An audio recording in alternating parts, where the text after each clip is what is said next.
Bonjour et bienvenue dans les ateliers des métalliers champenois. Bienvenue dans Histoire d'artisans. Je suis Lisa Mier et je serai votre guide dans l'exploration de l'artisanat d'art.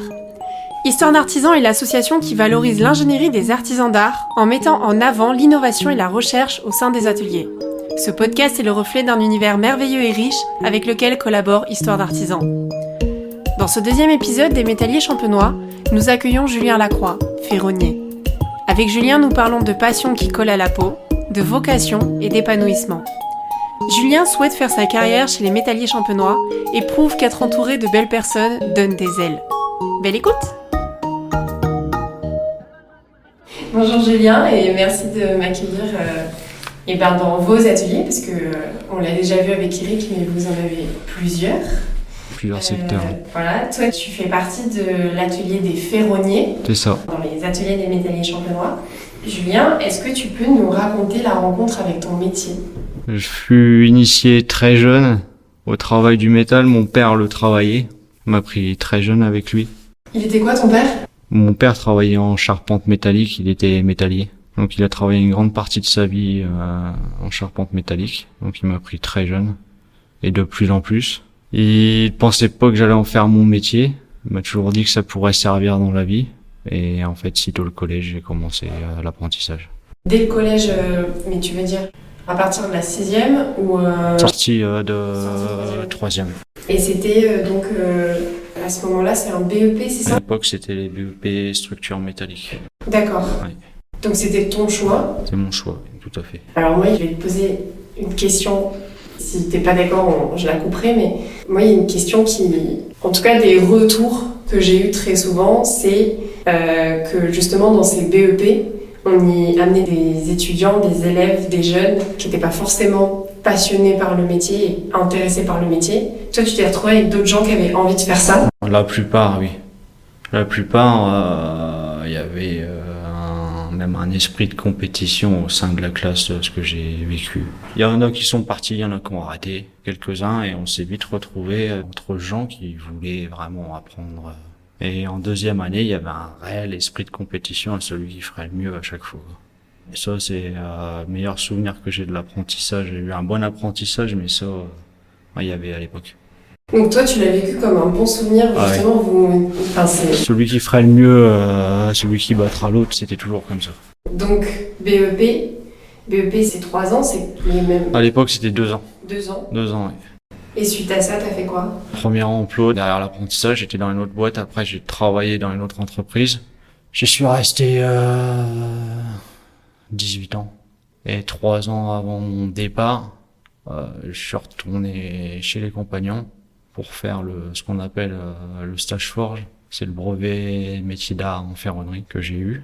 Et après, je suis venu ici. Je me suis fait embaucher ici. Ok, donc quand tu dis je suis retourné chez les compagnons, c'est parce que tu l'avais déjà fait avant ou tu veux dire je suis retourné sur les bancs de l'école? Un peu les deux, puisque il y avait de la théorie, de la pratique. N'ayant pas de bac, j'ai dû repasser toutes les épreuves générales. Français, les maths, tout ce qui va comme un bac, quoi. Et donc moi j'avais déjà fait mon apprentissage chez les compagnons. Et donc j'ai dû retourner sur 2 ans d'alternance en gardant mon travail à côté. Et à ce moment-là, donc là où tu as passé 18 ans, c'était une entreprise qui faisait quoi? C'est de la ferronnerie. Donc j'en viens à ma question, qu'est-ce que de la ferronnerie? La ferronnerie, c'est principalement donc le travail du métal à chaud. Mais il n'y a pas que ça, puisqu'il y a des assemblages, il y a beaucoup d'assemblages, une grande partie d'assemblage qu'on doit faire après ce travail. Et en fait, c'est former le métal via des styles. Donc en France, c'est assez riche, la ferronnerie française est assez riche à toutes ces époques.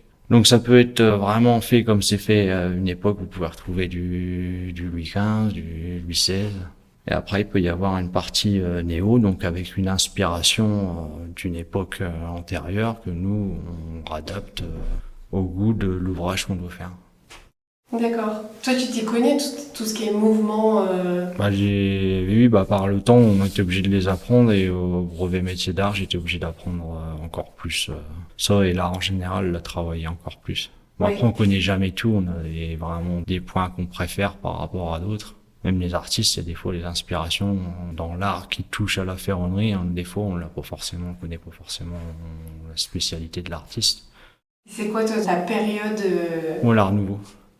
L'art nouveau. Ouais. Et pourquoi? J'adore les lignes de l'art nouveau et tout ce qui s'est fait sous l'art nouveau. Alors moi je suis nulle sur ça.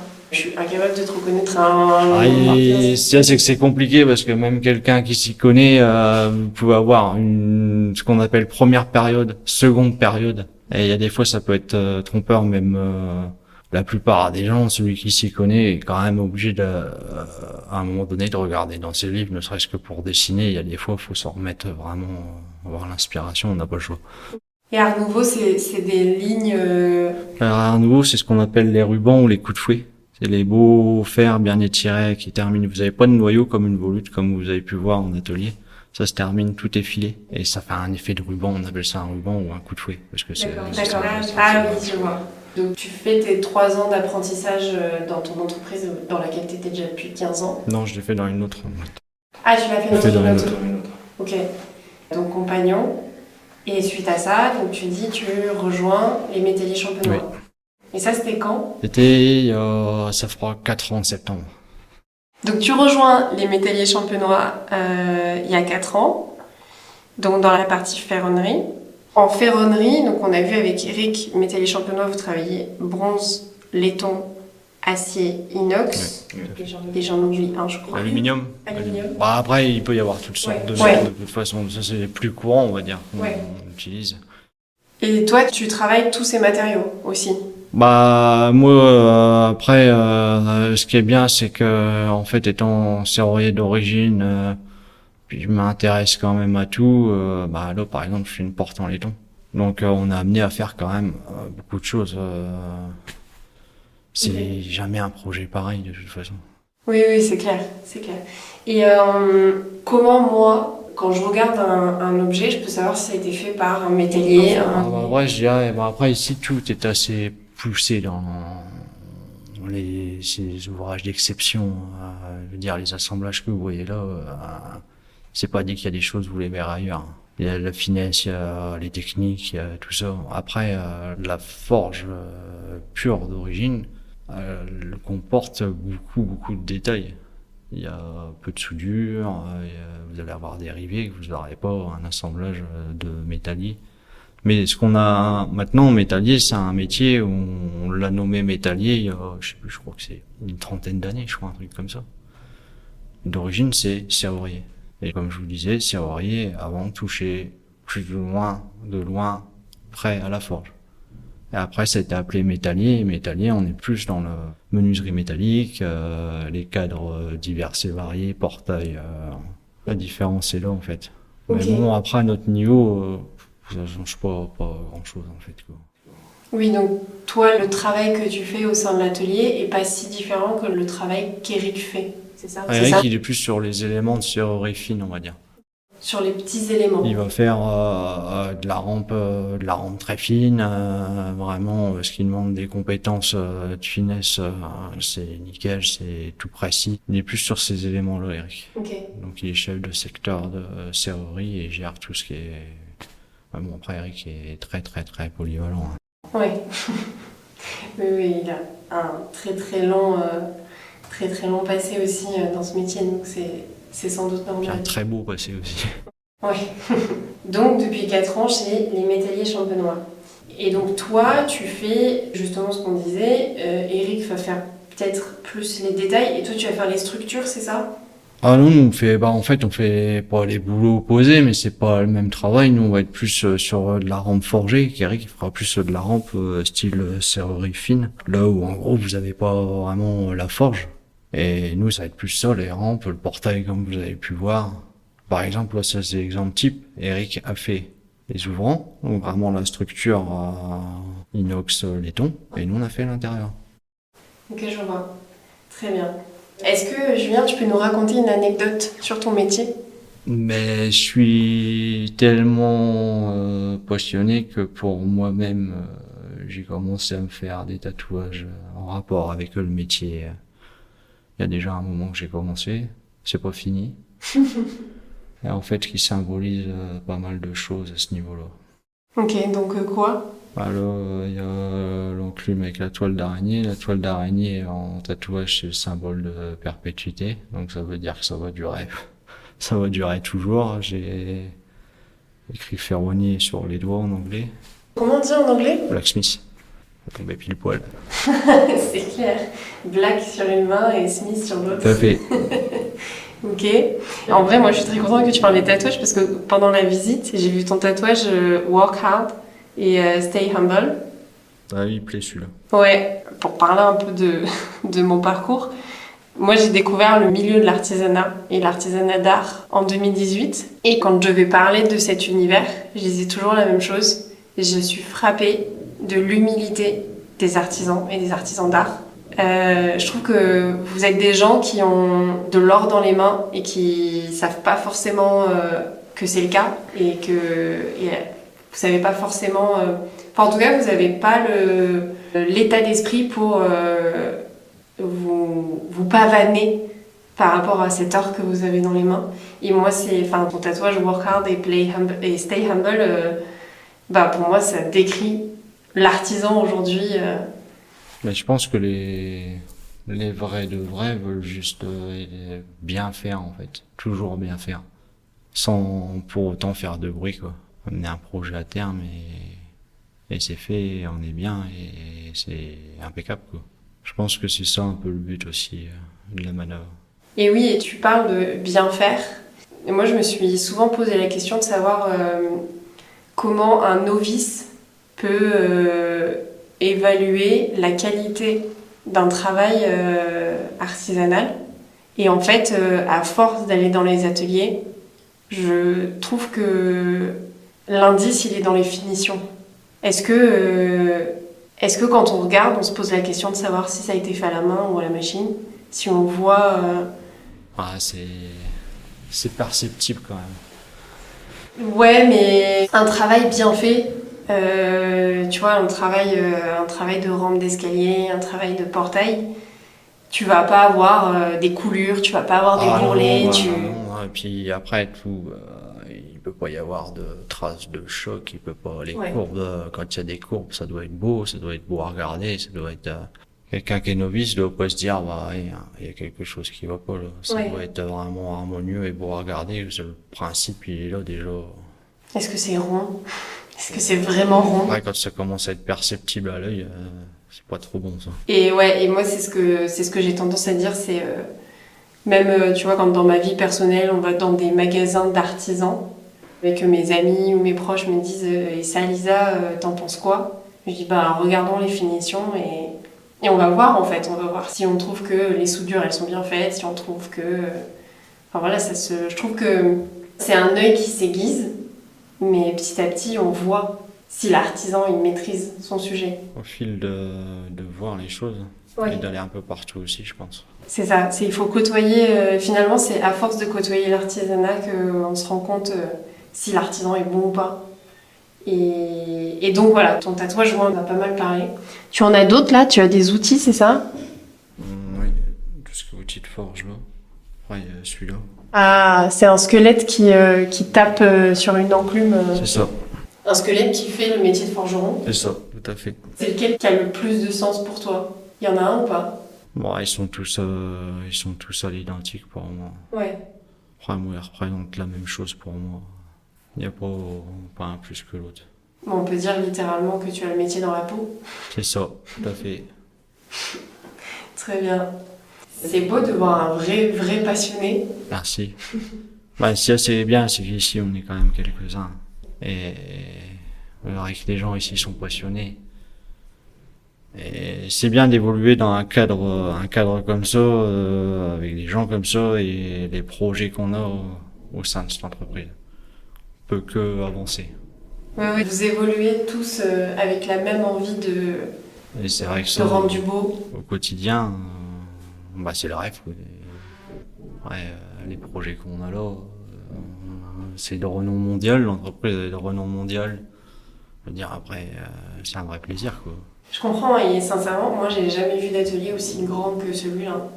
Après, je côtoie surtout des ateliers où les gens sont seuls à leur compte ou avec une petite équipe, mais Mais ouais, c'est assez impressionnant de voir la place que vous avez, les machines que vous avez. Ah bah même pour quelqu'un du métier, hein, la première fois que je suis venu ici, C'est Disney.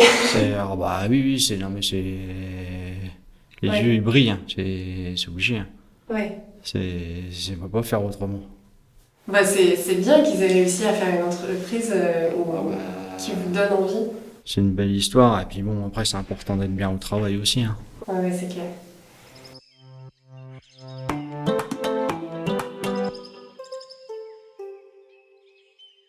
Ce qui me pousse à te poser la question justement toi ça fait 4 ans, quels sont un peu tes projets futurs, tes envies futures Moi ça fait 4 ans. Après, en toute honnêteté, j'ai jamais été aussi bien dans une entreprise. Je pense que je déposerai mon dossier de retraite ici. Mais moi, en fait, j'ai déjà eu une première évolution ici, là, en janvier. Donc, je suis passé d'ouvrier à Etam. Ah, Etam? Oui. Ça veut dire quoi? Technicien. Donc, moi, mon chef de secteur s'appelle Eric aussi.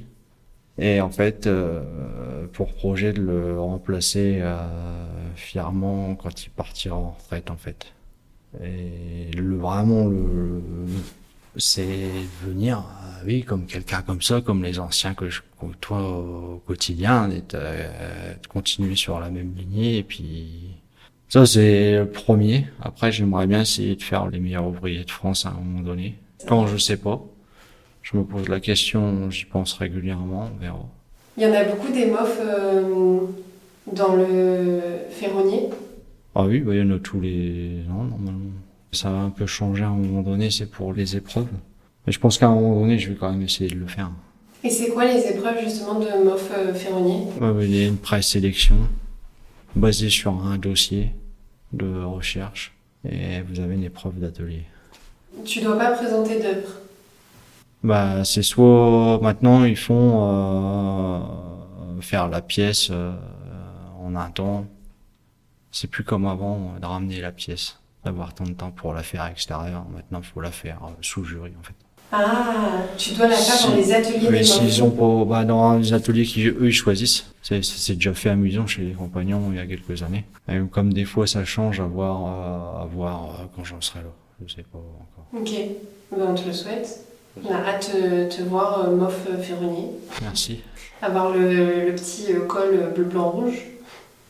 Puis après, continuer sur la lancée, travailler ici, continuer, toujours essayer d'être au-dessus, Ouais. vraiment remplir la mission à chaque fois. Mais c'est bien parce que j'avais eu des retours justement dans le fait que quand tu es artisan aujourd'hui et que tu te retrouves dans une entreprise, les possibilités d'évolution sont pas très grandes et variées. Et ici, ils ont réussi justement à te donner des possibilités, des ouvertures d'évolution. Après, c'est pareil, je pense qu'on m'a fait confiance. Je le rends autant que je peux. Et après, les gens qui m'entourent en 4 ans de temps m'ont fait réellement grandir, quoi. Mm. Que ce soit mon chef au quotidien m'a laissé faire et m'a encouragé, et voilà. Et même des gens comme Eric. Après, tout le monde a du bon, hein. Mais après, je me sens réellement bien entouré ici. Et après, je pense que si on est carré, réglo, ça peut que marcher. Après, il y a des endroits peut-être que ça marcherait pas quand même, mais ici, même Jérôme, il y a pas. Je pars régulièrement aux États-Unis. Ça... Pour l'installation? Oui. Ouais. Tu vas travailler, quand tu vas aux États-Unis, vous allez travailler dans les ateliers américains ou pas? Mais ça arrive. Ouais, ça arrive. C'est quoi? Vous faites des sessions ou... Ça dépend. Ça dépend de la demande, ça dépend de ce qu'on a à faire. C'est un peu varié. C'est joindre l'utile à l'agréable. Moi, la première chose que je vois, c'est jamais le voyage, c'est le travail avant tout, mais après, c'est un autre cadre, on va dire. Puis ça permet de voir autre chose et puis voilà. Dans les ateliers américains, c'est des artisans français ou c'est des artisans américains? Français et il y a des ouvriers américains. Est-ce que ça vous est déjà arrivé de découvrir des techniques en côtoyant les artisans américains? Non, ça reste les mêmes que... Ok. Parce que nous, c'est sa dominante française, on va dire. Ok, donc à tout moment, tu peux dire... tu peux demander à partir à être délocalisé aux États-Unis parce que tu as envie, je sais pas quoi. Moi, je n'ai jamais évoqué la chose, mais bon, après, moi, je pense que ça sera là comme je fais là. Je pense que ce sera comme ça, hein.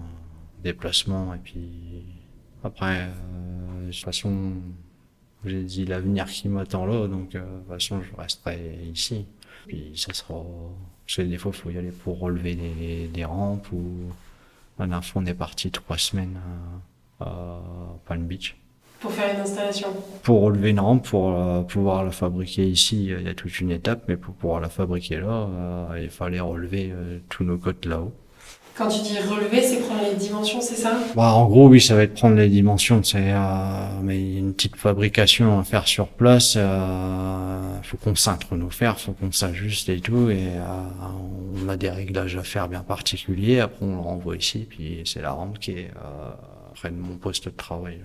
Celle sur laquelle tu es en train de travailler. Donc c'est toi qui as fait la prise de mesure et le relevage, comme tu dis. C'est Eric, mon chef, qui est spécialisé, qui est très fort en rampe, qui m'apprend justement à faire ça sur place. C'est une corde qui manquait à mon arc et c'est lui qui m'apprend. Donc tu continues d'apprendre des nouvelles techniques. Tous les jours. Et puis ici, ouais, on a toujours...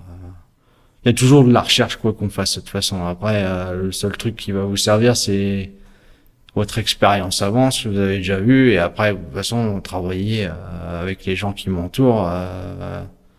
Il y a toujours un truc qui est quelque chose en plus qu'on va apprendre sur chaque chantier. Pour ma part, étant plus jeune qu'eux, il y a toujours quelque chose, quelqu'un a toujours quelque chose à amener que vous allez découvrir. Et puis de toute façon, c'est jamais tout. Donc.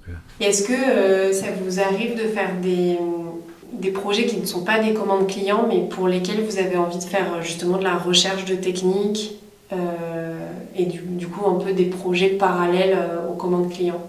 Souvent même, on est obligé de trouver des techniques suivant le projet qu'on a à faire. Il y a toujours une recherche à faire en fait quelque part. Il y a des choses non, et il y a des choses où c'est plus pointu. Vous prenez par exemple tout ce qui est derrière vous, les textures, et il faut trouver la méthode pour le faire et que ça aille et pouvoir le reproduire à plus grande échelle. Mais on a souvent quand même des essais de recherche à faire. Il y a des choses, non, on n'a pas besoin. Ça se fait sans, quoi. On connaît, on sait comment on fait. Il n'y a pas de problème, mais il y a une partie du travail qui demande quand même toujours de la recherche. Mais ça, c'est un point qui est important et qui, je trouve, n'est pas assez mis en avant dans les ateliers. Ce fait que quand on signe un contrat client, notamment sur du sur-mesure, souvent il va y avoir l'aspect, comme tu dis, recherche pour atteindre l'objectif du contrat qui a été signé. On est obligé. Puis après, il y a quand même de la recherche technique en parallèle. Donc avant que ça arrive à nous, il y a quand même des études, il y a tout ça. Après, il y a d'autres secteurs où ils font aussi de la recherche dans les finitions. Tout ne passe pas forcément par nous. Après, ça dépend de ce qu'il y a à faire, je dirais, quoi. Je trouve ça très chouette, toute cette partie recherche au sein des ateliers. Du coup, on arrive au mot de la fin, Julien. Est-ce que tu peux nous raconter un peu ce que toi tu souhaites pour le métier de ferronnier en général? Ce que je souhaite, c'est qu'il perdure, que des jeunes s'intéressent réellement à ce métier qui a peut-être été à un moment donné délaissé. Et que des gens ils prennent vraiment goût et s'épanouissent dans ce métier-là, comme beaucoup arrivent à le faire. Ouais, et toi tu ressens le fait qu'il y a eu une baisse d'intérêt pour ce métier? Clairement oui. Après des années en arrière, quand moi j'étais au collège, on m'a dit que la vie professionnelle c'était le bac, quoi. C'était pas l'apprentissage, quoi. Tu t'es senti Comment tu t'es senti d'ailleurs à ce moment-là? Parce que c'est dur d'entendre que ce que tu as envie de faire toi, C'est parce que la société attend tout. Ça m'a pas fait grand chose personnellement. Tu t'en fichais. Moi, ça m'a pas choqué plus.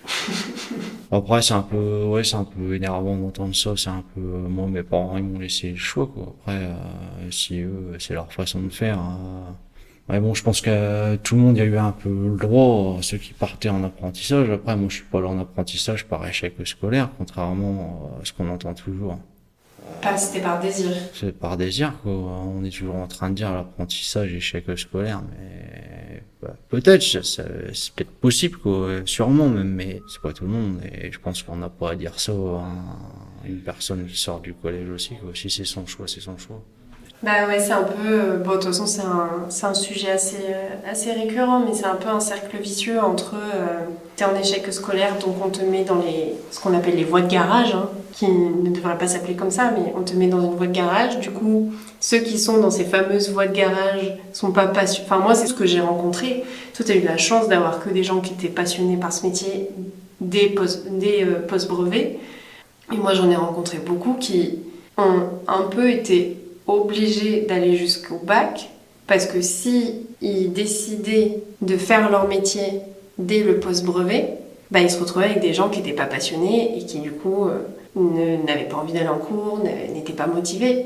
Et ces gens pouvaient souffrir justement de côtoyer d'autres personnes pas... Enfin, toi, c'est génial que tu t'es évolué dans un... Ouais, je pense qu'il y a une volonté de la personne aussi, quelque part, quand on regarde bien. Je pense que c'est en train d'évoluer. Je sais pas si tu as vu, il y a